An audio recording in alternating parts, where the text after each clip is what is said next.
Hello, my friends. Good morning. With this sunny morning here in the village of Shanti Nagar. When I reached in Sri Lanka, I decided to search out where to go, and I find that I must go to the village, to the area Nora area. That is a fabulous tea garden areas. So for Nora area, you need to get down to the Nano Oyo railway station. Remember, friends, if you're traveling from the Colombo, you must have to get down to the Nano Oyo. It is before the Nora area. There is no railway station in the Nora area itself. When I get down to the train, it was rainy slightly and temperature was around 22 degrees. The air felt cool and fresh. As I stepped out, I met an elderly gentleman. Because there were many people who were bargaining and they were trying to catch me that they will give their services tuk-tuk and taxis.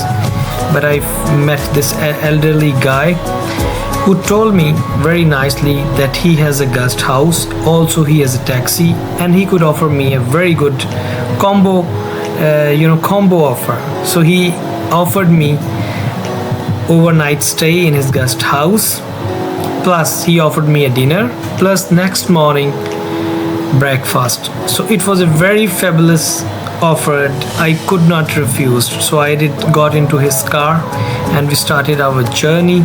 Our route was through the mountains, not only the simple mountains, they are the tea garden mountains and flowing streams. And it was rainy, the roads were wet, and I could see a lot of freshness around me. When we reached in the Nora area, the roads were wet and everything around was the lush green. We reached the town Nora area, but our journey wasn't over yet. My guest house was in a small village called Shantipura, also known as a Shanti Nagar, one of the highest tea garden village in Sri Lanka. It is perched on top of the hills and offers stunning views of the valley. When we arrived, my host showed me the cozy room in the simple but charming homestay style guest house. I fresh up, and about 1 hour later they called me for the dinner, and now that was meal. There was a flavorful Sri Lankan style chicken curry, fresh mushroom and spicy vegetable with boiled rice and little pickle. And they also offered me some wine, but as a Muslim I could not drink it, so I avoided. Sorry for that. All cooked and traditional home style was a great fun for me. I enjoyed my food, and after that they offered me a hot cup of Ceylon tea.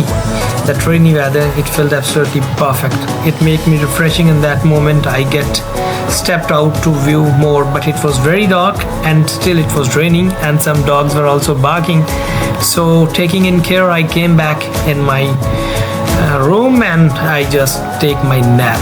The next morning I was very excited to go out. I got up early in the morning. I put on my rain suit and I went out. It was drizzling. It was very cold morning, but it was very beautiful scene. It was imaginary beautiful. I could see the high mountains, lush green tea gardens, flowing streams, and the flying clouds all around. And also I see one farmer, he was engaged in plucking the fresh carrots. That was amazing to me. They were very friendly and they were very dedicated to their work, because I think so early morning is very crucial for them to take their vegetables to the markets. I just passed and I see the village. I would suggest you must come to the Nora area. You stay in the Shanti Nagar and you could have the unforgettable memories. Thank you, friends. Subscribe my channel.